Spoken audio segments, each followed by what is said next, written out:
완전하지 않은 세상에 우리는 살고 있습니다. 그래서 이런 완전하지 않은 세상에 살다 보면 누구나 풍랑을 만날 수 있다 하는 것을 생각하게 됩니다. 그런데 이때 하나님의 방법으로 어려움을 해결한다면 더 강한 사람으로 성장하겠지만, 그렇지 않고 하나님께 불순종하고 하나님과 동행하지 않는 경우에는 그 폭풍에 휩쓸려 버릴 겁니다. 갑자기 코로나가 지구촌을 덮쳤죠. 이 풍랑에서 예외인 국가나 개인은 거의 없습니다. 또 물결 다음에 또 다른 물결이 다가오듯이 코로나와 함께 경제적인 그러한 재앙으로 이어지고 있습니다. 국가들이 하나같이 마이너스 성장 지표를 지금 보여주고 있고, 또 거기에서 크게 나아지는 상황이 보여지지도 않습니다. 국가가 그렇다면 개인도 그렇다, 그렇게 생각할 수밖에 없죠. 지난 몇 년간 얌전히 평화의 길을 걸어가는 듯했던 북한이 돌변해서 이제는 어떤 일을 저지를지 모르는 그러한 상황이 되었습니다. 갑자기 다가오는 이런 풍랑, 폭풍들이 있다는 것입니다. 최근 본인이나 가족들에게 생각지도 않았던 질병이 찾아온 그런 가정도 있습니다. 이처럼 풍랑이라고 하는 것은 인생에서 피할 수 없는 부분입니다. 잔잔하면서도 또 풍랑이 있는 이 자연의 섭리처럼 인생의 주기에는 이 풍랑을 만나는, 또 풍랑 속에서도 또 풍랑에 대처하는 영향성이 도드라지는 때도 있다는 겁니다. 모든 일이 순조롭다가도 어느 날 갑자기 풍랑이 몰아칩니다. 대수롭지 않은 정도가 아니라 큰 폭풍우가 닥치기도 합니다. 순식간에 모든 상황이 적대적으로 변합니다. 배우자가 이혼하자고 하거나 배우자의 외도가 발견되기도 합니다. 갑자기 자녀가 우울증이나 공황증 환자로 진단이 내려지기도 합니다. 부모님이 불치병으로 진단을 받기도 하고, 재정의 풍랑, 불안의 풍랑이 우리를 덮치기도 합니다. 그러나 본래 인생이라고 하는 것은 돌고 도는 법, 이 모든 풍랑을 거치면서 두 가지 결과가 나타날 것을 예측할 수 있습니다. 풍랑은 있다. 그러나 풍랑의 결과는 다를 수 있다. 두 가지입니다. 승리하면서 잘 극복을 하느냐, 더 큰 사람이 되느냐, 아니면 물고기 밥이 되느냐, 둘 중 하나가 될 겁니다. 여러분은 무엇을 선택하시겠습니까? 어떤 결과를 기대하십니까? 저는 여러분은 첫 번째가 되기를 바랍니다. 승리하면서 잘 극복해내는 더 큰 그릇의 사람으로 변화되는 것, 이것이 우리의 선택이어야 합니다. 삶이 강력한 태풍의 한복판에 있을 때 아무렇지 않은 얼굴을 하면서 모든 게 괜찮다는 듯이 행동할 수도 있습니다. 그러나 하나님께서는 우리의 겉모습만 문제가 없는 것이 아니라, 그럴듯한 것이 아니라 폭풍의 반대편으로 담대히 빠져나와 승리의 노래를 부르기를 원하시는 줄 믿습니다. 폭풍이 우리 인생에서 다가올 때 우리가 가져야 할 도구가 있다면 우선은 이것입니다. 내 안에 살아계신 하나님은 어떤 폭풍보다도 크시다는 믿음을 가져야 한다는 겁니다. 이게 기본입니다. 내 안에 계신 하나님은 내 바깥에서 일어나는, 내 삶에서 소용돌이치는 이 환난의 폭풍보다 크시다 하는 겁니다. 하나님과 내가 헤쳐나갈 수 없는 폭풍이라는 것은 그래서 없는 겁니다. 이 믿음을 가지고 출발해야 합니다.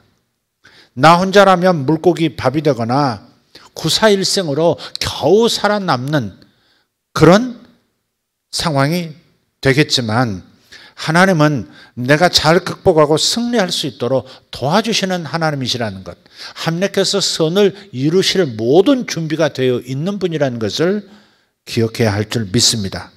아멘. 성경에 보면 풍랑에 대처하는 두 가지 이야기가 등장합니다. 하나는 구약에 나오고요, 또 하나는 신약에 나옵니다. 첫 번째 이야기 주인공은 풍랑의 속수무책이지만 두 번째 이야기의 주인공은 풍랑 건너편 반대쪽으로 헤쳐나올 뿐만 아니라 무언가를 거머쥐고 일어서는 모습을 보여주는 이야기입니다. 두 주인공은 구약의 요나, 신약의 바울입니다. 요나와 바울을 보면 삶에 찾아온 풍랑에 전혀 다른 방법으로 대처하는 모습을 우리는 발견합니다. 요나처럼 물고기 뱃속에 들어갈 것인가? 아니면 바울처럼 하나님의 도움을 받아서 성공적으로 목적지에 도달하는 길을 택할 것인가 하는 겁니다. 먼저 요나에 대한 얘기 한번 보겠습니다. 요나서 1장 한번 펴보시면 요나서 1장 2절을 보겠습니다. 너는 일어나 저 큰 성읍 니느웨로 가서 그것을 향하여 외치라. 그 악독이 내 앞에 상달되었음이니라 하시니라. 하나님께서는 요나에게 니느웨로 가서 아수르의 니느웨로 가서 하나님의 뜻을 전하라고 말씀하십니다. 그렇지만 요나는 배를 타고 니느웨와는 정반대 방향으로 향합니다. 1장 3절을 또 보겠습니다. 그러나 같이 읽어요. 그러나 요나가 여호와의 얼굴을 피하려고 일어나 다시스로 도망하려 하여 욥바로 내려갔더니 마침 다시스로 가는 배를 만난지라. 여호와의 얼굴을 피하여 그들과 함께 다시스로 가려고 뱃삭을 주고 배에 올랐더라. 그리고 멀지 않아서 폭풍이 다가오죠. 그리고 모든 사람이 위험에 빠졌는데도 그는 배 아래층으로 내려가서 태연히 잠을 청합니다. 4절 5절입니다. 같이 읽습니다. 여호와께서 큰 바람을 바다 위에 내리심에 바다 가운데 큰 폭풍이 일어나 배가 거의 깨지게 된지라. 사공들이 두려워하여 각각 자기의 신을 부르고 또 배를 가볍게 하려고 그 가운데 물건들을 바다에 던지니라. 그러나 요나는 배 밑층에 내려가서 누워 깊이 잠이 든지라. 선원들은 자고 있는 요나를 깨워서 너의 신에게 부탁하라고 기도하라고 요청합니다. 선원들도 요나가 하나님의 사람이라는 것을 눈치챘는지도 몰라요. 그렇지만 요나는 하나님의 사람처럼 하나님의 종처럼 행동하지 않습니다. 배가 침몰할 것 같은데도 전혀 상관하지 않는 듯 행동하죠. 참다 못한 선원들이 요나에게 어떻게든 해보라고 다그칩니다. 그래서 요나는 이렇게 처방을 내립니다. 하나님으로부터 도망치려는 생각, 그거 하나에 계속 몰입하면서 이 일이 하나님께로부터 도망치는 상황 때문에 생겨난 일이라는 것을 알면서 다른 사람이 또 이 일 때문에 위기에 빠진 것을 알면서도 끝까지 그 일은 순종하지 않겠다고 자신을 바다에 던져 죽음에 내주라고 말하는 겁니다. 사람들은 처음에 요나를 던질 수 없었죠. 어떻게 사람을 던지느냐고. 또 그가 섬기는 신이 이 폭풍을 일으켰다면 그 사람을 바다에 던져 죽게 한다면 더 큰 일이 자신들에게 벌어질 줄 모르니까 두려워서 함부로 행하지 못합니다. 그러나 이래도 저래도 안 되니 그의 제안대로 요나를 들어서 바다에 인신제사하듯이 던집니다. 그러자 폭풍은 멈췄죠. 그리고 요나는 하나님께서 준비하신 물고기 뱃속으로 들어갑니다. 바다에 던져졌지만 하나님께서는 요나를 집어삼킬 그런 물고기를 준비하셨고 물고기 뱃속에 들어간 요나는 사흘 낮과 밤을 꼬박 사흘 낮과 밤을 물고기 뱃속에서 지냅니다. 마침내 요나가 그 뱃속에서 회개를 하죠. 그리고 하나님께서는 물고기를 니느웨가 있는 그 해변에다가 토해내놓도록 하십니다. 이후에 요나는 하나님께 순종했고 사실 제대로 순종한 것인지는 사실 몰라요. 사흘께 니느웨에 뭔가를 전하려면 며칠을 다니면서 소리쳐야 그게 이제 완수가 되는데 하루 만에 핑 돌고 끝내버립니다. 그리고 어떻게 되나 보자 하고서 언덕 위에 올라가서 니느웨를 내려다보죠. 네.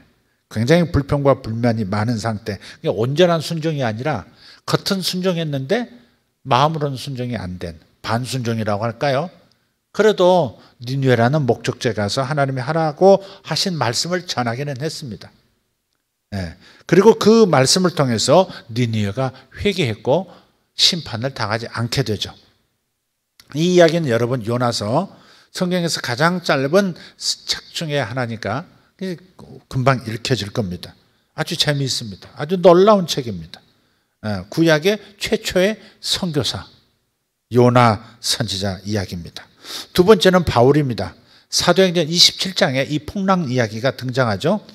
바울은 복음을 전하다가 유대인들의 극성 유대인들에게 사로잡혀서 그 예루살렘에서 재판받고 또 저기 바닷가 가버나움에 가서 거기서 또 한동안 머물면서 재판을 받습니다. 로마로 가고자 하는 큰 뜻을 품고 있었기 때문에 나는 여기서 끝내지 않겠다 하면서 로마로 가고자 하는 그 목적을 이루기 위해서 로마의 카이사 그러니까 황제에게 상고심을 맡깁니다.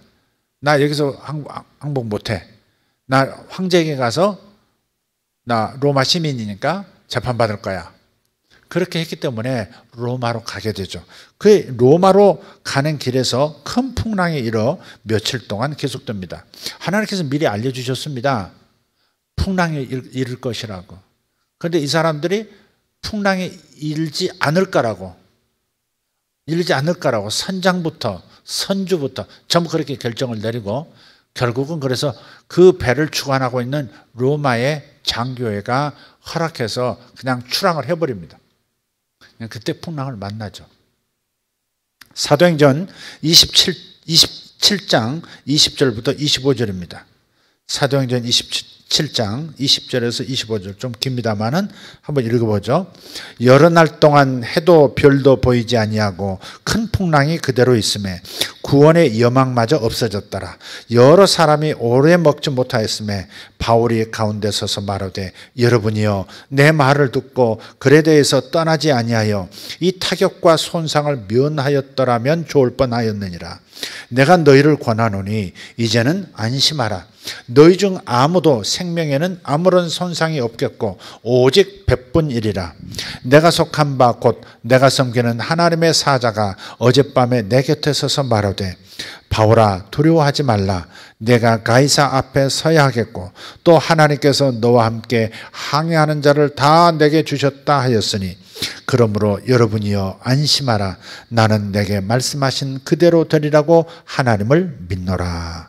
아멘. 좀 귀담아 이게 마음에 두어야 할 이야기입니다. 험한 풍랑을 바울도 거쳐야 했죠. 풍랑이 너무 심해서 이튿날에 배가 부서지지 않도록 줄로 선체를 꽉 묶고 감고 짐들을 바다로 다 던졌습니다. 장비도 버렸고 식량까지 모두 던져버렸어요. 그래서 사람 몸뚱이 하나 띄울 수 있는 최대한의 가벼운 상황을 만들었어요. 이게 어떻게 버티기 위해 할 수 있는 일은 다 했습니다. 바울은 이렇게 끔찍한 풍랑 속에 있었지만 자신이 섬기는 그 하나님은 그 어떤 풍랑보다 크신 분이라는 것을 알고 있었습니다. 이게 참 중요한 겁니다. 인생 풍랑을 만났을 때 풍랑보다 더 크신 분이 나와 함께 하신다. 이것을 알고 있는 사람은 그 알고 있는 믿음의 삶의 결과를 얻습니다. 그래서 요나와 이 바울의 이야기를 바탕으로 해서 우리가 풍랑을 만났을 때 점검해야 할 사항들을 살펴보기를 원해요. 배가 됐든 자동차가 됐든 기계가 됐든 그 붙어있는 그 계기판을 보면요, 현재의 작동 상태를 다 알 수 있습니다. 자동차가 과열되지 않았는지, 연료는 충분한지, 속도는 지금 적당한지, 바퀴의 공기압은 적당한지, 그런 것들 다 알 수 있습니다. 기계가 제 기능을 하고 있는지 보여주는 거예요. 계기판은 그런 겁니다. 그래서 그 계기판을 보면 다 알 수 있듯이 우리가 풍랑을 만났을 때 먼저 살필 것은 이러한 인생 계기판을 봐야 한다는 겁니다. 하나님은 내가 풍랑을 극복할 수 있다고 하시면서 성공을 이미 약속하셨어요.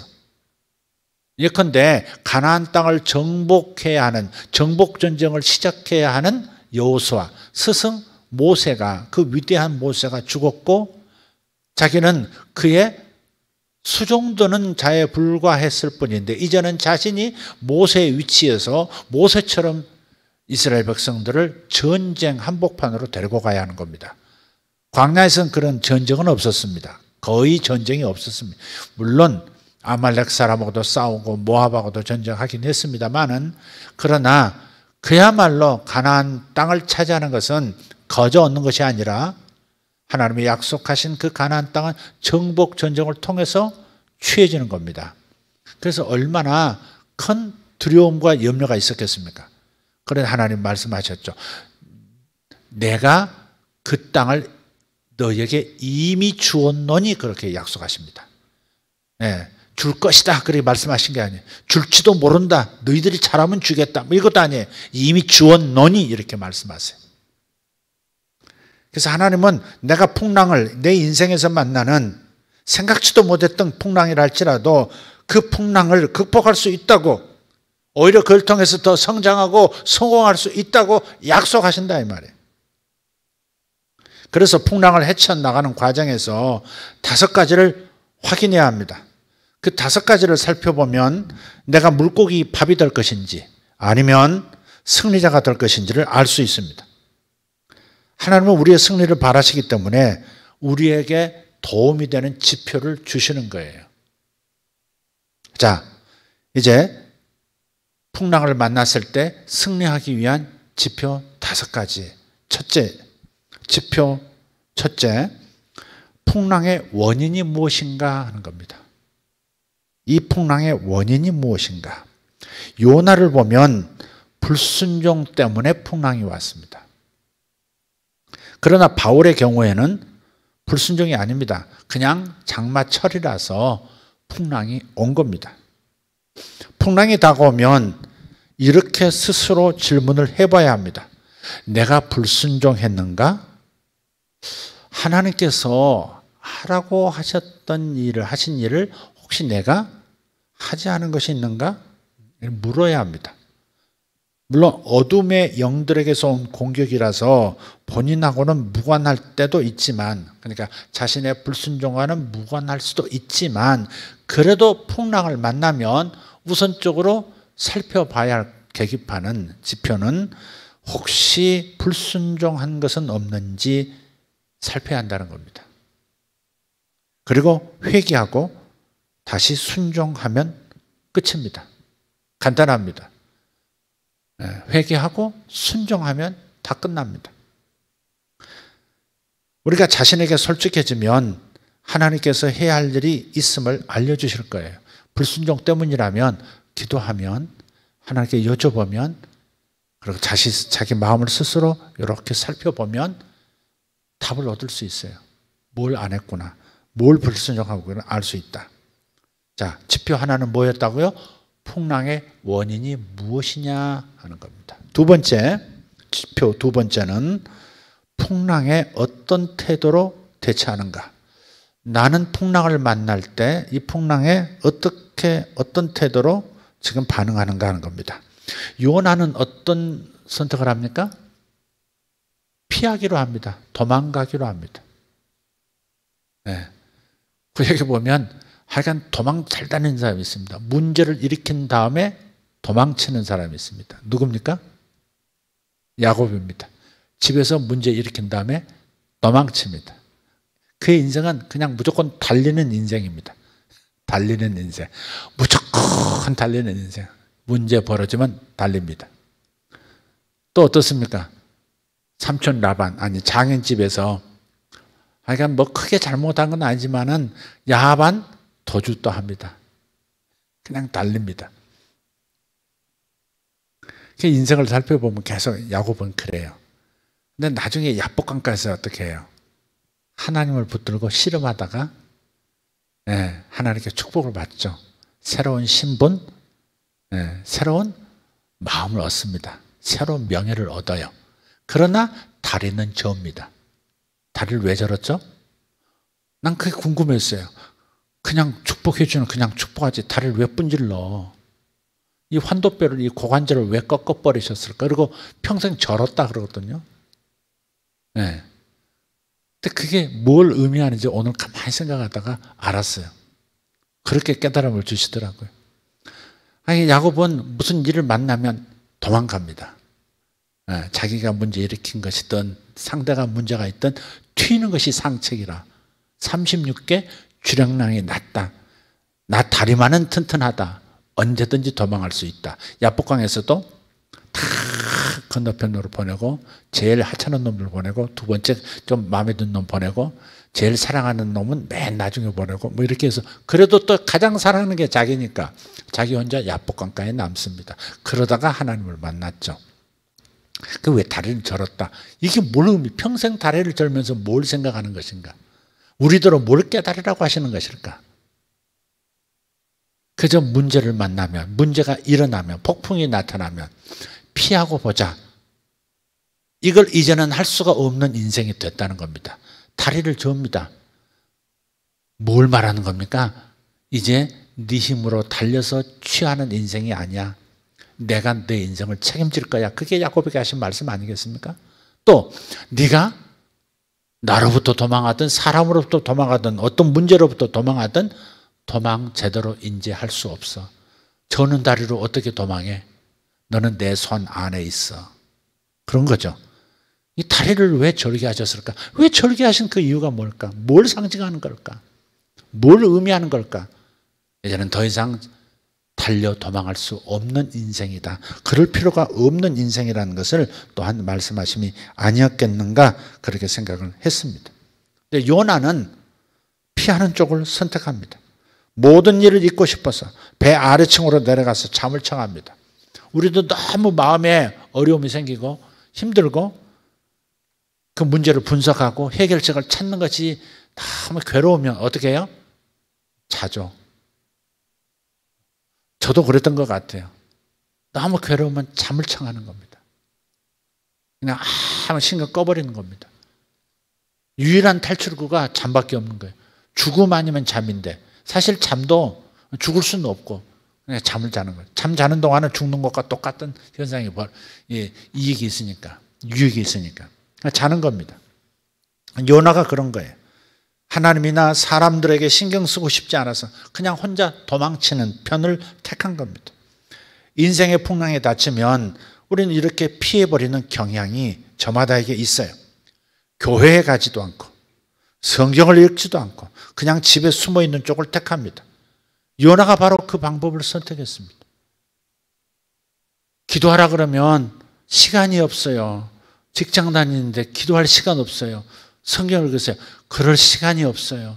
그렇게 말하는데 지금처럼 이렇게 시간을 많이 주는데 하나님 말씀, 기도 예전과 다르게 충분히 갖고 계신가요? 한번 생각해 보세요. 그렇게 원하던 시간을 이렇게 주시잖아요. 재택근무하라고 집에서 있으라고 끝복하면 집에 들어가라고 나오지도 말라고 친구 만나지 말라고 동료 만나지 말라고 교회도 가지 말라고 세상은 그렇게 다 이렇게 판을 벌려줬잖아요. 근데 그렇게 기도하시나요? 그렇게 말씀을 가까이 하시나요? 연구하시나요? 얼마나 좋습니까? 주야로 여기 예배만 있으면 예배 전에도 소독 예배 후에도 소독 어설프게 소독하지 않아요. 구석구석 쭉 기계로 다 한단 말이에요. 관리하는 그런 보건소에서 그 약품을 이렇게 봤어요. 아, 이건 효과가 있습니다. 딱 인정하더라고요. 그러니까 여기는 이 바이러스가 있을 수가 없어요. 사람이 모여서 혹시 전파한다면 몰라도.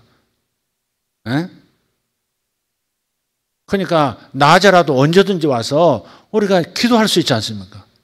옛날보다 기도가 더 없어요. 여기 예배당 오는 분이 더 적단 말이에요. 여기 오면 감염될까 봐?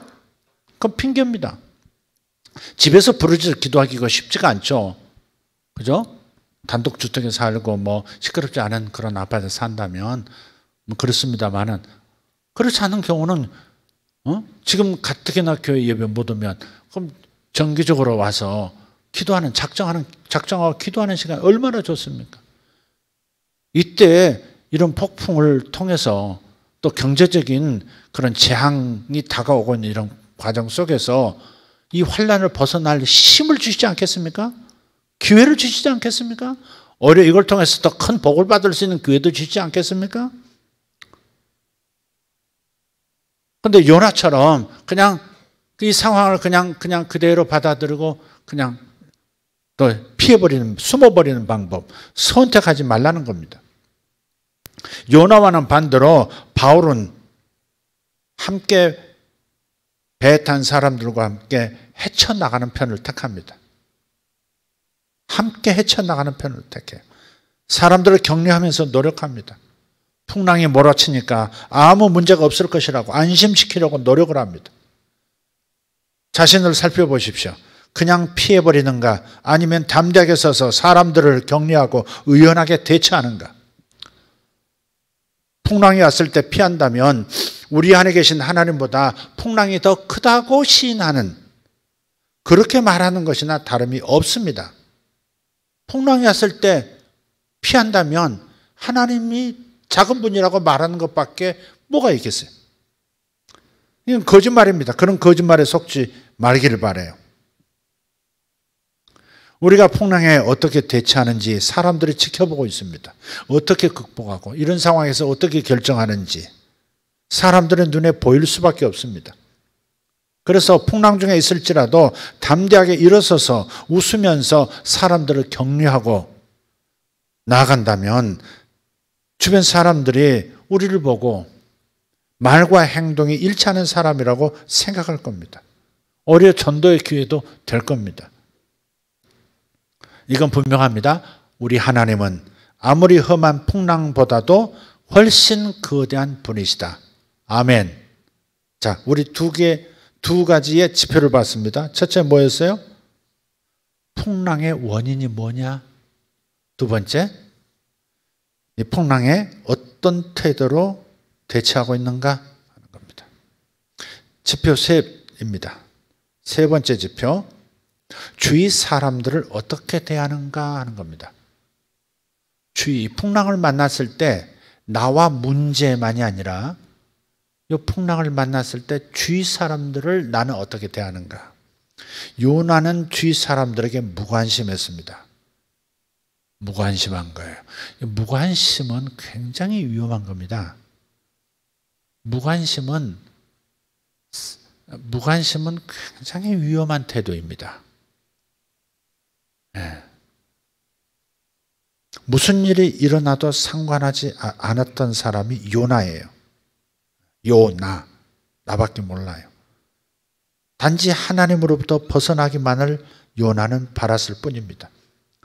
그런데 문제는 그런 태도는 오히려 자신을 깊은 나락으로 더 빠지게 할 뿐이라는 겁니다. 반대로 바울은 보면 배 탄 사람들에게 깊은 관심을 보입니다. 그려지십니까? 요나의 주변 사람들을 바라보는 마음의 태도, 바울의 태도. 사람들과 함께 행동하죠. 사람들에게 하나님이 함께 계시니까 우리 무사히 빠져나갈 겁니다. 이렇게 얘기해 주는 겁니다. 천사가 전한 말도 나눠요. 간밤에 내가 섬기는 하나님의 사자, 즉 천사가 나에게 말했어요. 내가 로마까지 가야 된대요. 로마 가서 황제에게도 복음을 전해야 되거든요. 하나님을 전해야 되거든요. 저는 하나님의 사람이에요. 하나님의 메신저예요. 그래서 저를 살리시기 위해서 모두를 살리실 것이고, 그래서 모두가 안전할 겁니다. 염려하지 마세요. 우리는 폭풍 속에 있을 때 자기 자신만 보느라고 사람들을 향한 하나님의 마음을 보지 못할 때가 많습니다. 위기를 만나면 사람은 자기 자신에게 더 집중하는 경향이 있는데 그때 힘을 빼야 합니다. 오히려 주변 사람들을 보아야 합니다. 하나님께서는 우리 삶에 함께하는 사람들에게도 관심을 보이신다는 것을 기억합시다. 오늘도 엘리베이터를 타려고 하는데 굉장히 많은 사람이 1층에서 대기하고 있는 겁니다. 거기 학생들, 여학생들이 바이올린인지 첼로인지 뭔가를 들고 아마 여기 학원 중에 예술학교 뭐 관련된 무슨 학원이 있나 봐요. 거기 가나 여학생들이 가본데 걔들은 내 딸 자식이 아니에요. 사실 어떻게 보면 관심 가질 이유가 없어요. 그런데 언뜻 그런 생각을 주시는 거예요. 그래, 누군가의 딸이고 내가 내 아들들을 마음에 품고 늘 생각하고 잘 되기를 기대하듯이 쟤들 엄마 아빠도 얼마나 쟤들 공부하는 것 또 공부하게 하기 위해서 학원에 보내기 위해서 얼마나 많은 애를 쓰고 있을까 그 생각이 들더라고요. 네. 하나님께서 가끔 이렇게 정신 차리게 해주세요. 관심을 갖도록. 네.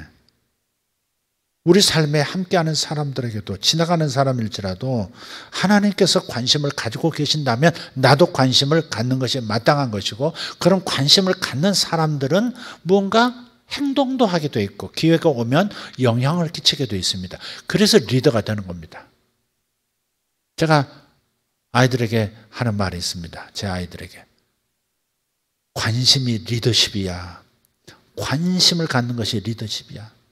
다른 사람, 저 사람이 어떤 마음일까? 저 사람이 얼마나 고민하고 있을까? 그런 거 있잖아요. 그런 관심이 리더의 자격이라고요, 그게. 해결하든 해결하지 못하든 리더는 다른 사람에 대한 관심을 갖습니다. 그 사람이 지금 어떤 상태인지, 그 사람은 지금 신앙생활 어떻게 하는지 이렇게 관심을 갖는 것이 매우 중요해요. 그런 사람은 관심을 받고 있다는 사실을 상대에게 알려주는 거예요. 그러면 저 사람이 나를 귀하게 여기는구나. 관심을 갖고 있구나. 바로 그러한 마음을 갖게 만들면 그 사람을 좋아하게 만들고 따르게 만들고 따라서 관심을 가져주었던 그 사람, 진심 어린 관심을 가지고 있는 그 사람, 진지한 그 사람은 리더가 되는 겁니다. 평생 남의 뒤에서 그냥 홀로 있고 따라만 가려는 사람은 남에게 관심 안 가지면 됩니다. 사람들에게 관심을 하나님께서 갖고 계시기 때문에 우리를 사람들 가운데로 보내신 줄 믿습니다. 그래서 그들을 향한 하나님의 마음을 살펴보세요. 기억하려고 하세요. 하나님께 여쭤보세요. 하나님의 음성 듣는 법 배웠잖아요. 저 사람에 대한 하나님의 관심이 무엇이세요? 이렇게 물어보라는 말이죠. 할 수 있으면 주변 사람들 더 넓혀가면 조금씩 더 넓혀가면서 그럴 때 리더십이 나오는 거예요. 저와 여러분은 살아있는 이해가 된다는 것을 잊지 마십시오. 그 어려운 폭풍 가운데서도 다른 사람에 대해서 어떻게 생각하고 있는가? 이 폭풍 가운데서 다른 사람을 어떻게 생각하고 있는가를 사람들이 봄으로써 내가 어려움 당할 때 어떻게 살아야 되겠다는 이해, 본이 된다 이 말이죠. 사람들은 우리를 지켜보고 있어요. 우리가 순탄할 때만 지켜보지 않습니다. 우리가 폭풍을 만났을 때 우리가 어떤 마음을 가지고 어떤 태도로 주변을 또 어떻게 바라보면서 함께하고 있는가를 지켜보고 있다. 이걸 기억해야 합니다. 자, 네 번째 지표입니다. 네 번째 지표는 나의 존재가 사람들에게 어떤 영향을 미치는가 하는 겁니다. 세 번째와 좀 비슷한 것 같습니다만은 세 번째 지표는 이거였죠. 주위 사람들을 내가 어떻게 대하는가였고요. 네 번째는 내 있음 자체가 사람들에게 어떤 영향을 미치는가 하는 점을 살펴봐야 합니다. 점검해야 합니다. 배 타고 있는 동안에 어때요? 요나는 어땠습니까? 모든 사람이 위험에 빠졌죠. 요나가 배에 타는 순간부터 배에 타고 있는 모든 사람이 풍전등화의 상황에 빠진 겁니다. 그러나 사도 바울은 뱃사람들에게 구원자나 다름이 없습니다. 275명, 배에 탔던 사람 275명 전원을 지켜주는 보호자가 됐습니다. 그 과정에서도 일어나서 담대히 외칩니다. 제가 여기 있기 때문에 여러분은 안전합니다. 여러분도 그렇게 말할 수 있어요. 내가 우리 가정에서 믿음을 가지고 하나님을 신실하게 순종하고 따르고 있기 때문에 우리 가정은 안전하다 이렇게 말할 수 있어요. 이런 담대함이 있어야 할 줄 믿습니다. 내가 너희들을 위해서 기도하고 있기 때문에 너희들의 생애는 안전할 거야. 하나님께서 지켜주시고 인도하시고 복을 주실 거야. 이렇게 말할 수 있는 부모, 그렇게 말할 수 있는 배우자. 내가 기도하니 당신은 잘 될 것입니다. 당신이 여기까지 온 것 내가 있음으로 인해서 하나님이 나와 함께 하시는 하나님의 사람으로서 당신 곁에 있었기 때문에 당신이 이렇습니다 라고 말할 수 있는 담대함. 그런 믿음은 자랑이 아니라, 자랑질이 아니라 그런 믿음이 있어야 되지 않겠습니까? 그런 담대함은 옆에 사람이 있습니다. 나중에 다 위기만 나면 또 의지합니다. 그런 사람들이. 우리 경험하는 바입니다. 제가 여기 있기 때문에 여러분은 안전합니다. 제 안에 계신 하나님은 그 어떤 풍랑보다 거대하신 분, 위대하신 분입니다. 여러분은 안전합니다. 할렐루야. 여러분은 어떻습니까? 폭풍을 만나면 위험한 존재로 돌변하는 사람은 아닙니까? 사람들이 물에 빠지고 그들의 재산을 잃어버리고 그런 일이 생기지 않습니까? 그래서 자신의 태도를 점검해 보면 생명을 구하는 역할을 할 수가 있는 겁니다. 바울처럼. 폭풍의 시간에 내가 이 위험을 통과하는 것만이 목표가 아니라 이 상황에서 하나님께서 사람들을 구하라고 하시는 하나님의 마음을 읽을 수 있는 사람이 되면 폭풍은 합력해서 너무너무 놀라운 결과를 가져올 거예요. 이해가 되십니까? 사도 바울과 실라가 복음을 전하다가 감옥에 갇혔잖아요. 죄수들과 함께 하룻밤을 보내요. 내일이면 어떻게 될지도 몰라요. 근데 그곳에서 찬양하고 기도할 때 어떻게 됐어요? 모든 사람이 착고가 다 풀렸다고요. 옥문이 다 열려버렸다고요. 실제로 간수장과 그의 가족이 다 구원을 받습니다. 그러니까 감옥에 갇혔을 때 내가 여기서 어떻게 살아남을 수 있을 것인가, 이게 집중만 한 게 아니고 사람 본능 안에서 자기가 살고자 하는 마음이 있어요. 그러나 주변에 어떤 영향을 내가 여기에 있음으로 인해서 주변에 어떤 영향을 끼치는 존재인가를 생각하자 이 말이죠. 그러니까 사도 바울은 항상 내가 어디 있으나, 부자로 있으나 가난한 자로 있으나 감옥에 있으나 바깥에 있으나 배에 있으나 육지에 있으나 나는 다른 사람들에게 보호자고 구원자다 하는 의식이 있기 때문에 항상 그런 일이 일어나도 그냥 드립다 도망하지 않아요. 감옥에서 드립다, 옥문 열렸다, 튀어, 신나게 튀자, 뭐 그러지 않아요.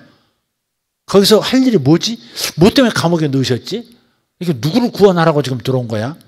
그래서 가지 않고 있잖아요. 그러다가 간수장이 야 큰일 났다. 자, 우리 가족까지 피해를 끼치지 않기 위해서 내가 목숨 끊는 게 낫겠다. 차 끊으려고 하는데 잠깐 해가지고 그 사람을 살려내고 가족을 다 예수 믿게 하잖아요. 바로 그런 거예요. 폭풍을 만나면 주변 사람들에게 나는 위험한 사람이 되는가, 아니면 구원자의 삶을 사는 사람이 되는가 하는 겁니다. 나라는 존재는 위험한 존재인가, 아니면 안전한 존재인가, 이런 것을 살펴보라는 겁니다. 살펴보자는 겁니다. 네. 자, 마지막 5번째는 뭐냐? 그렇다면 풍랑이 그친 다음에 어디로 갈 것인가? 목적지가 있냐 이 말이죠. 풍랑을 만났을 때 여기서 단지 빠져나가는 것이 목표인가, 아니면 내가 가야 할 목적지가 분명한 것인가, 이걸 생각하자 이 말이에요. 점검해야 될 때가 바로 그겁니다. 풍랑이 그친 뒤에 나는 어디로 갈 것인가, 갈 데가 있는 것인가, 목적이 있는 사람인가 하는 거예요. 목적이 있는 사람인가. 옛날에 그런 책으로도 나왔는데요. 무슨 기적이라는 단어인데, 미국에서 어떤 범죄자가 여러 사람을 죽이고요, 어디 카페 같은 데 들어가 가지고 거기서 일하고 있는 한 여성을 잡아 가지고 화장실에서 밀어 넣었어요. 그렇게 다 죽이겠다고 이제 길길이 뜨고 있는데 이 여자분이 처음에는 놀랐겠죠. 얼마나 놀랐겠어요. 그런데 거기서 기도하는데 하나님께서 평안한 마음을 주시면서 거기서 이렇게 말씀을 나누고 싶더래요. 그래서 막 경찰하고 대치하고 막 총 안 맞고 해서 막 가둬놓은 사람들 사이에 숨어가지고 이러고 있는 그 사람에게 얘기한 이 목적이 이끄는 삶이래. 릭 워렌 목사님의 목적이 이끄는 삶에 나오는 성경 구절하고 그 내용 몇 가지를 그냥 이렇게 머릿속에 있는 걸 읽어준 거예요. 말해준 거예요. 인생은 목적이 있다. 나도 목적이 있고 당신도 하나님의 목적이 있는 분이십니다.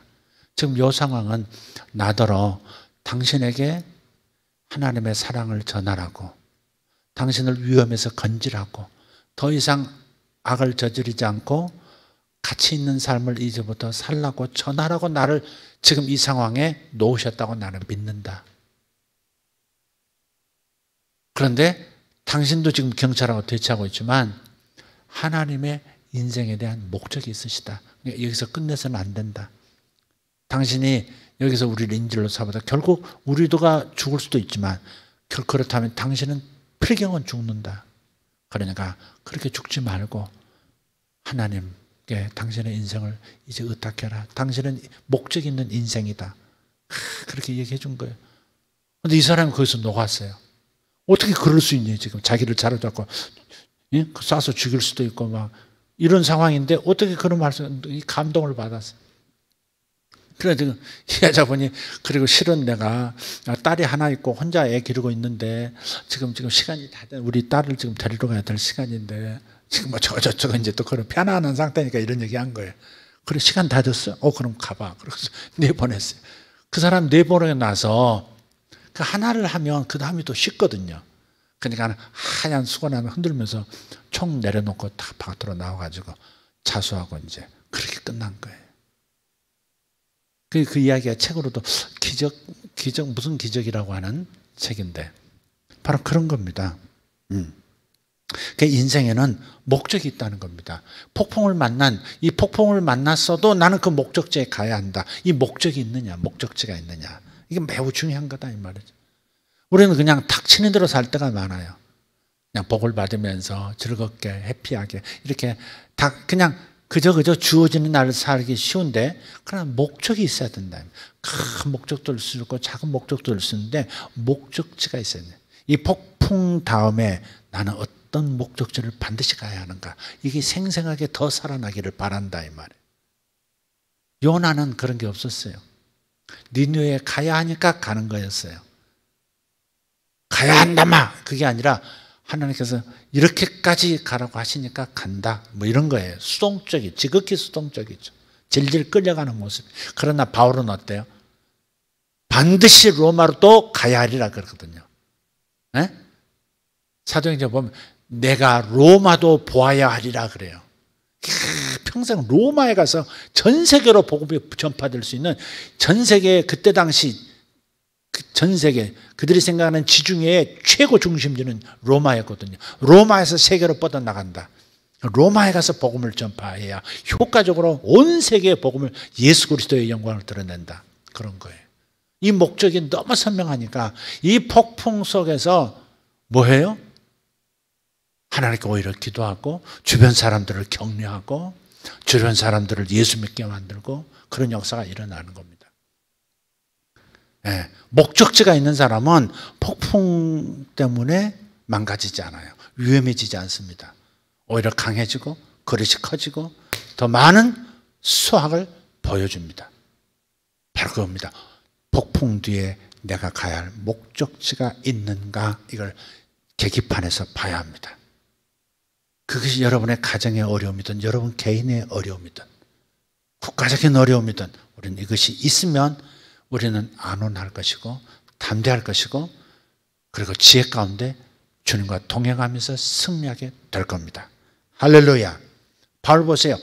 275명 다 살려낼 뿐만 아니라 그 섬에 겨우 뗏목 가지고 이렇게 들어가 널빤지 잡고 다 살아났는데 거기 가서 그 멀타라 섬에 있는 추장부터 시작해서 그냥 추장 아버지가 또 뭐 열병인가 뭐 이렇게 걸려가지고 돌아가시네 안 돌아가시네 이질 걸려가지고 난리인데 그 딱 기도해줘서 나으니까 그냥 모든 그 섬 사람들이 다 예수 믿어버리고 거기서 다시 로마로 갈 수 있는 배하고 그다음 식량하고 다 얻어가지고 뭐 룰루랄라 다시 떠납니다.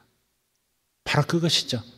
목적지가 있는 사람은 과정 폭풍 한가운데에서도 하나님의 영광을 드러내고 사람들을 구원하고 사람들에게 영향을 끼치는 사람이 되는 겁니다. 폭풍 자체가 중요한 게 아니고 폭풍에 두려워하지도 않고 폭풍 뒤에 가야 할 곳이 있는 사람 다 되시기를 예수 이름으로 축복합니다. 할렐루야. 풍랑에 대처하는 성공 전략을 요약해서 한번 간단하게 말한다면 이런 겁니다.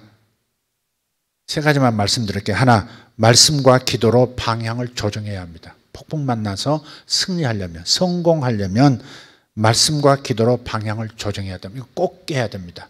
폭풍을 만나면 우선 성경부터 들고 하나님이 뭐라 말씀하시나 이렇게 이래야 되는데 그게 아니라 어떡하지 이렇게 가면 안 된다 이 말이죠.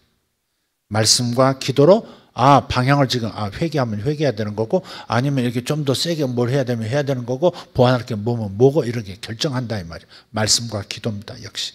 두 번째는 아까 말씀드렸던 목적지에 다시 초점을 맞추셔야 돼요. 성공 전략, 풍랑에 대처하는 성공 전략. 목적지에 초점을 맞춰라. 그냥 파도에 휩쓸려 가면 안 된다. 세 번째 뭐예요? 사람들을 구하라 하는 겁니다. 사람들을 구하려는 마음 가져야 합니다. 말씀과 기도로 방향을 조정하고 두 번째 뭐라고요? 목적지에 다시 한번 초점을 맞추라. 세 번째는 그 과정에서 사람들을 구하는 일이 내가 할 수 있다면 무엇이 있을까를 생각하고 그 일을 하라. 그러면 반드시 풍랑 속에서 성공자로서 승리자로서 나타날 줄 믿습니다. 오늘 이 말씀이 여러분에게 적용되기를 바랍니다. 가정 안에 여러분 크고 작은 물결들이 일어나고 그 물결들이 풍랑 수준으로 다가오고 있는 이들도 있습니다. 지금은 다가오지 않았어도 인생 주기 속에서 풍랑이 일 때가 있다는 것도 기억하면서 풍랑에 약한 태도로 풍랑을 맞이하지 않기 위해서라도 오늘 이 말씀을 머리에 잘 담아두시고 마음에 잘 새기시고 잘 대처하시는 저와 여러분 되기를 바랍니다. 기도하겠습니다. 하나님 감사합니다. 오늘 이 말씀을 통해서 특별히 요나의 대처하는 태도와 바울이 대처했던 태도, 이 폭풍을 대하는 반응에 대해서 우리 비교하면서 살펴 우리가 어떤 이 지표를 점검해야 될지 오늘 살폈습니다. 하나님 각 단계마다 꼭 강조해서 사람들에게 우리 성도들에게 다르게 말씀하셨을 줄 믿습니다. 어떤 일은 첫 번째 지표에 집중해야 될 것이고 어떤 일은 두 번째, 세 번째 혹은 다섯 번째 지표를 점검해야 할 것입니다. 특별히 풍랑 만났을 때 지금 풍랑 가운데 있는 이들이라면 또 앞으로 있을 풍랑도 대비하는 믿음의 사람들로서 어떻게 자신을 점검해야 되는지 하나님 지혜를 주셔서 감사합니다. 하나님 감사합니다.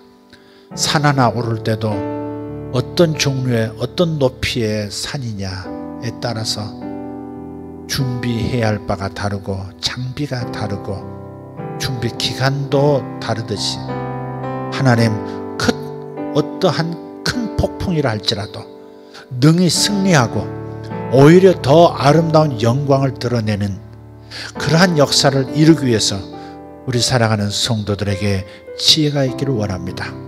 우리 젊은 세대들 폭풍을 인생 가운데 아직 만나본 경험이 없는 청년들이 많습니다. 하나님 작은 풍랑들은 경험했지만 태풍 수준의 폭풍은 경험해보지 못했을 겁니다. 하나님 인생에는 태풍도 온다는 사실을 기억하고 하나님 어떤 자세로 마음을 준비하고 믿음을 준비해야 될지 우리 지혜 있는 우리 아들 딸들 되게 하여 주시옵소서.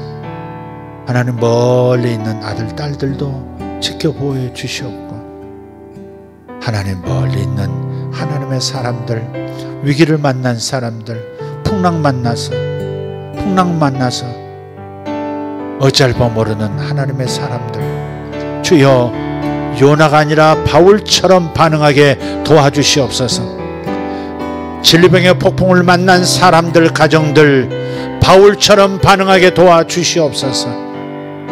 재정의 폭풍을 만난 사람들 뚫고 나가게 하시는 하나님, 하나님의 마음을 살피며 하나님과 동행함으로 승리하게 하여 주시옵소서. 하나님, 어떤 종류의 폭풍이 다가왔다 할지라도 저들은 승리자가 될 것을 믿습니다. 왜냐하면 하나님이 저들 안에 계시고, 하나님은 저들 안에 계실 뿐만 아니라 바깥에 있는 원수가 일으켰던 자연적으로 발생한 것이든 불순종에서 온 것이든 그 어떤 풍랑보다 크신 하나님이신 것을 깨닫고 바로 하나님에게로 마음을 돌이켜 하나님과 동행하는 그런 지혜자들 되게 하여 주시옵소서. 감사합니다. 감사합니다. 이 말씀이 꼭 폭풍을 만났을 때 기억나게 하여 주시옵소서. 살아계신 우리 주 예수 이름으로 기도하옵나이다. 아멘. 다같이 이 시간 일어나셔서 두 손 들고 주님 앞에 기도합니다. 가정에서도 손 들고 기도합시다. 하나님, 인생 폭풍 가운데 내가 점검해야 할 5가지를 들었나이다. 내가 그 폭풍 속에서, 인생 풍랑 속에서 어떻게 하면 성공할 것인가, 성공 전략, 아버지 3가지도 오늘 머릿속에 담았습니다. 오늘 기도로 내 마음에 내면화시키겠습니다. 그리고 하나님 어떻게 반응할 것인지 여쭙고 말씀하시면 순종하겠습니다. 주님, 우리에게 말씀하여 주시옵소서. 개인적으로 필요한 말씀들도 기도 속에서 주실 줄 믿습니다. 주님, 역사하여 주시옵소서. 각 가정에 역사하여 주시옵소서. 하나님, 이 말씀이 필요한 이들에게 이 메시지가 다 들려지게 하여 주시옵소서. 주님, 감사합니다. 이 메시지를 전파하고 이 메시지 가운데 답을 얻는 성도들이 많아지게 하여 주시옵소서. 주님에게서 멀어진 요나들도 돌아오게 하여 주시옵소서.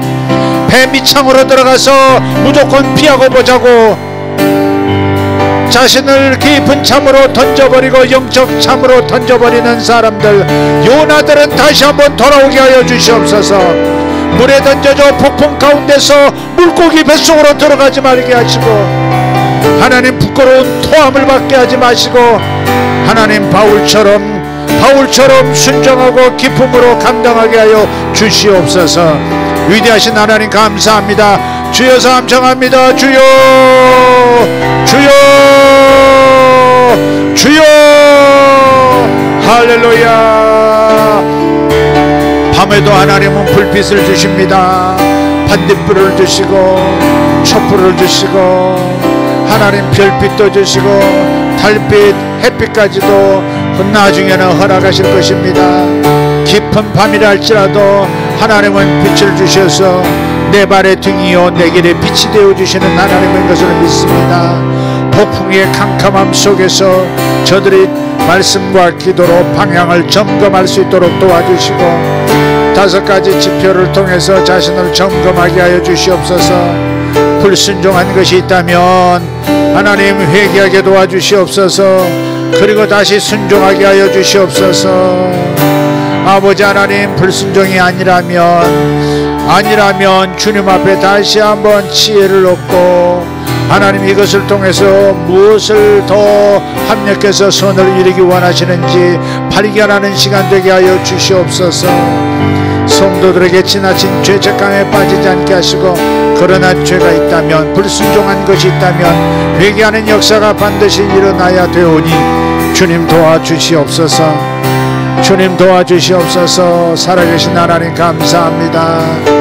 폭풍 가운데 하나님, 폭풍 가운데 뚫고 나가게 하시는 하나님, 폭풍을 이겨 풍랑을 타고 넘을 수 있도록 만들어주시는 하나님, 바울을 살려 모든 사람을 구원시키고 섬을 통째로 구원시키는 역사가 일어나게 하셨듯이 하나님, 폭풍을 통해서 나도 살고 주변도 살게 하는 역사가 일어나게 하여 주시옵소서.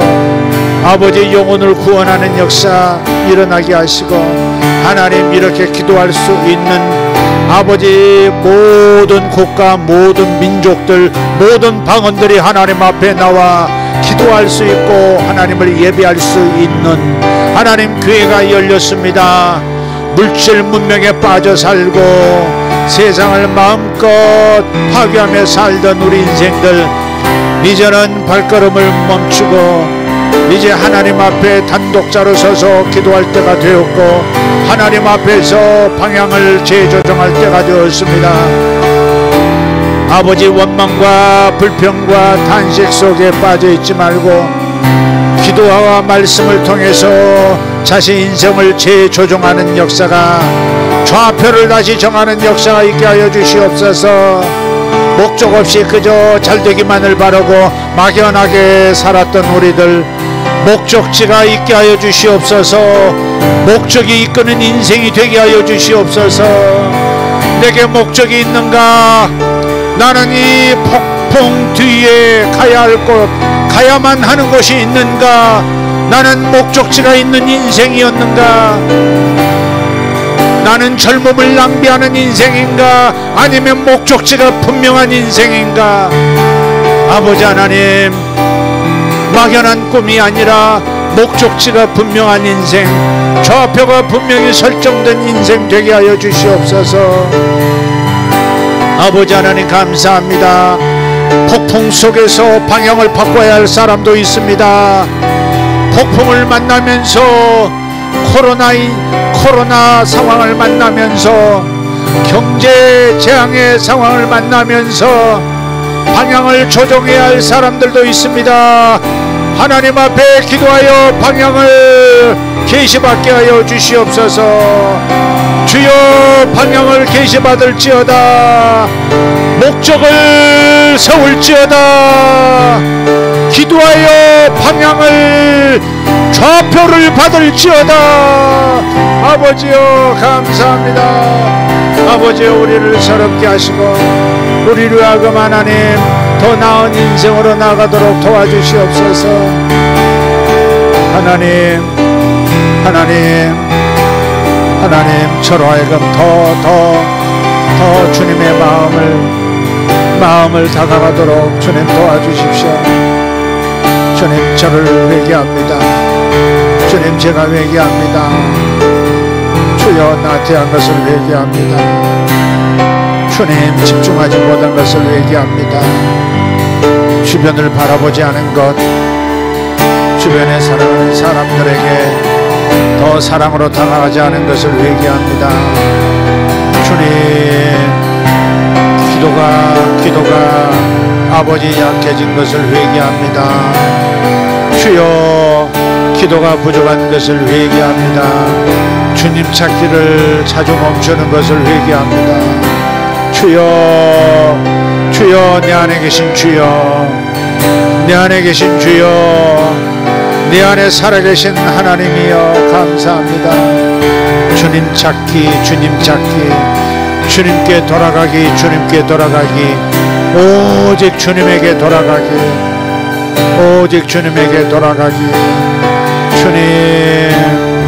주님 그냥 하루하루를 살지 않게 도와주십시오. 목적 있는 하루가 되게 도와주시고 목적 있는 인생 되게 도와주십시오. 목적을 놓치지 않고 목적을 설정하고 목적을 재설정하고 목적을 다시 한번 확인하고 목적을 곱씹는 우리들이 되게 하여 주옵소서. 주님 감사합니다. 우리 하나님 감사합니다. 하나님 감사합니다. 아버지 이때 우리가 무엇을 행하여야 되겠습니까? 그 아들이 이때 무엇을 행하여야 하겠습니까? 주여 지혜를 주십시오. 무엇을 선택해야 합니까? 주여 무엇을 선택해야 합니까?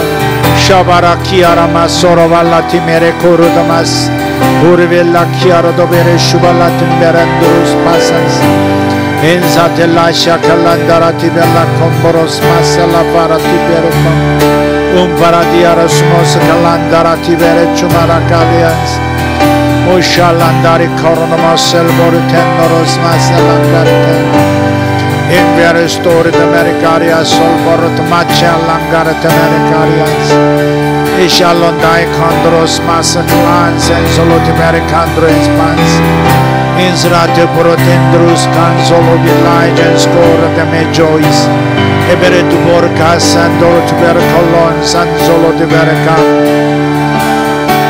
Inshalotandres, Peson, Solo de Mercaria, and Toro de Mas. Averati Urdus Massic Lines and Solo to Very Humanity. Frases lo de drums and the Lovala Canbereshu. Ubarati Orbo Shalombro de Belaj and Drew to Berka. Imarati Ordo Boros Kazan Zalangarati Ordo Mochalens. In the Lamzala Volo Holy, Holy, Holy. Ubarati Orbo Sharoban Thailand Zorodo Locambran says to Lodoroti. Over the Belecandro, the Berecandros, Pasan Salita Maracari Andras, in class and silent Jurispiristo Jalacam, Everless Tours, Tase Lavaracos, Alavaracambans, Isamandatiar Danjara to Mandara to Berendo Borotemberes, Umbarati Orodobos, Salandro to Berecambandarati Arabaras, Uravati Arabashara Gandaras, Masalandria. Umarati Araba Shorondarati Merekaro Domanandara Spiritolot Barakam Immalandarati Araba Saravandari Kalati 하나님 대통령에게 이제는 바로 판단하고 이 폭풍 속에서 좌표를 다시 설정하도록 주님 도와주십시오. 그에게 하나님 그 용기를 주십시오. 정말 정직하게 상황을 들여다보고 인정하고 그리고 좌표를 다시 목적지를 다시 설정할 수 있도록 아버지 하나님 용기를 주십시오. 하나님 대통령에게 용기를 주십시오. 인정하게 도와주십시오. 한계도 인정할 수 있도록 도와주시고 해내야 되는 것도 놓치지 않지만 한계를 인정하고 이 한계 안에서 어떻게 다시 한번 좌표를 설정할 것인지 아버지 하나님 그의 결정에 이 나라의 운명이 달려 있습니다. 그의 결정에 이 나라의 향방이 달려 있습니다. 아버지 이 나라가 더 잘 살게 되는 나라가 될 수도 있고 더 어려운 나락으로 떨어질 수도 있는 위기의 상황, 폭풍의 상황입니다. 주님 도와주십시오. 대통령에게 올바른 주님의 마음을 품게 도와주십시오. 자신의 뜻이 아니라 주님이 가지고 계시는 그 마음을 주님이 가지신 그 계획에 대한 이해를 그가 계시로서 받도록 주님 도와주십시오. 그 주변에 있는 이들 아버지 새롭게 세워져야 할 이들도 주님의 마음을 받은 사람 주님의 계시를 가진 사람들 주님 세워지게 도와주시고 대통령에게 영향을 끼칠 수 있도록 도와주시옵소서. 하나님 대통령에게 하나님 지혜를 주십시오. 대통령에게 하나님의 마음을 보여주십시오. 대통령에게 하나님의 계시가 나타나게 해주십시오. 주님 도와주십시오. 주님 도와주십시오. 교회가 왔사오니 아버지 실상을 인정하고 새롭게 하나님 품어야 할 방향과 목적지를 하나님 그가 찾아내도록 도와주십시오. 아버지 하나님 과감하게 하나님 그가 선택할 수 있도록 도와주십시오. 배를 버릴 때는 버리고 널빤지 한 조각이라도 붙들고 섬을 향하여 헤엄쳐 가야 될 때도 있습니다. 하나님 그러한 용기를 여지껏 해왔던 방식 가려고 했던 그것이 아니라 하나님의 계시를 따라서 널빤지 한 조각이라도 과감하게 붙들고 그 무너져가는 그 함몰돼가는 배를 이탈할 수 있도록 국민을 그렇게 이끌 수 있도록 용기를 주시옵소서. 주님 감사합니다. 주여 감사합니다. 일하시니 감사합니다. 일하시니 감사합니다. 하나님 감사합니다. 오베레 디베레 칼리암다란 스포르텐 임발랑가라토메네 카리오스 파라달라치 올레세리안 하나님 지혜를 주십시오. 저에게 지혜를 주십시오. 어떻게 하나님 교회가 교회다울 수 있는지, 무엇이 본질인지, 어떻게 이 상황에서 본질을 붙들 수 있는지 하나님 껍데기는 내려놓게 하시고, 하나님 교회도 과감하게 널빤지 한 조각 잡고, 모두가 널빤지 한 조각 잡고 섬을 향하여 나아갈 수 있는 아버지 새로운 좌표와 새로운 방식을, 새로운 방법을 이제는 붙들고 가야 할 때가 되었습니다. 주님, 길을 보여주십시오. 길을 보여주십시오. 주님 감사합니다. 주님, 자신 없어 하는 마음을 제거해 주시고, 할 수 없다는 불신앙이, 전염병 같은 이 불신앙이 마음을 사로잡지 못하도록 종을 붙들어 주시옵소서. 우리 아들들, 우리 딸들이 할 수 없다는 그 불신앙을 벗어날 수 있도록 무엇이든지 하나님과 함께하면 가능하다는 그 믿음을 가지고 생각하고, 그 믿음으로 고민하고, 그 믿음으로 기도하여 답을 얻는 이들이 되게 하여 주시옵소서. 주여 믿습니다. 감사합니다. 주여 감사합니다. 주여, 우리 나라가 하나님 바른 방향으로 서 있지 못한다면 이제 바른 방향으로 더 나아갈 수 있도록 주여 이끌어 주십시오. 주여 이끌어 주십시오. 우리 힘으로 할 수 있는 상황이 아닙니다. 주님이 이끌어 주셔야 합니다. 주님이 나타나 주셔야 합니다. 주님이 나타나 주셔야 합니다.